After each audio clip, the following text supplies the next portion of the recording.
আসসালামু আলাইকুম, সবাই কেমন আছেন?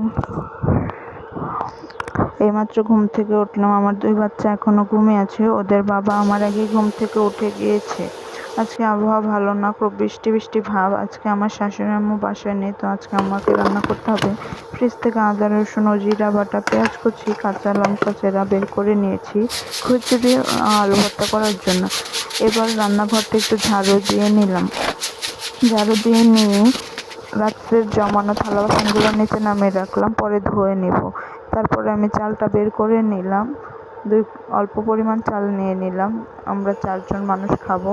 এখন চালটা ধুয়ে পরিষ্কার করে নিলাম। তারপর এই যে কালকের গরুর মাংস দিয়ে বুটের ডাল রান্না করা হয়েছিল, সেটা থেকে গিয়েছিল ডালটা, এই জন্যই মূলত আমার খিচুড়িটা রান্না করা।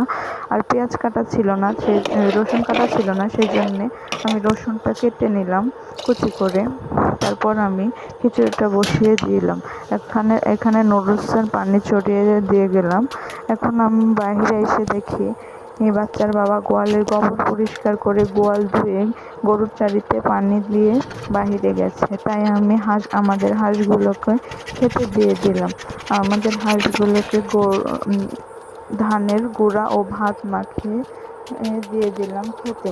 এরপরে ছাগলের রাতের খাবারের বাটিগুলো ভিজিয়ে দিলাম। খিচুড়ি নামিয়ে এসে আমি যে এটা বসাবো, বাটিগুলো ধুয়ে নেব। তো বাইরের আবহাওয়াটা খুব সুন্দর, তাই জন্য দেখাচ্ছিলাম। এরপরে যে এই যে বাটিগুলো ধুয়ে নিলাম। তারপরে এসে নুডলসটা সিদ্ধ করে দিলাম। এখন আমার ননদ স্কুলে যাবে, সেই জন্য ওর টিফিনে নুডলস দেবো, তার জন্য আর কি নুডলসটা রান্না করা মূলত। আলহামদুলিল্লাহ আমার সকালের রান্না শেষ, তাই প্লেটে বেড়ে দিচ্ছিলাম। তারপর আমি ঘরে এসে দেখি আমার বাচ্চারা উঠে গিয়েছে, তাই আমি ঘরটা গুছিয়ে নিলাম।